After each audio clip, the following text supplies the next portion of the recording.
একটি হাদিস শুনে যাও ভাই, কারণ আখেরাতে আমল ছাড়া অন্য কিছুর মূল্য যে নাই।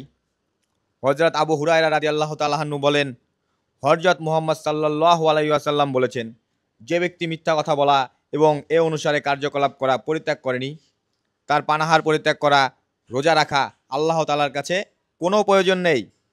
এই হাদিসে রোজা কবুল না হওয়ার ইঙ্গিত বোঝানো হয়েছে, কেননা রোজা পালনের মৌলিক উদ্দেশ্য পানাহার পরিত্যাগ করা নয়, না খেয়ে থাকা নয়, বরং এর উদ্দেশ্য হলো খারাপ কাজ দমন করা, ক্রোধ রাগ পরিহার করা এবং অশ্লীল কাজ, খারাপ আচরণ ও খারাপ কথাবার্তা থেকে নিজেকে বাঁচিয়ে রাখা, নিজেকে সম্পূর্ণরূপে পরিশুদ্ধ মানুষ রূপে গড়ে তোলা।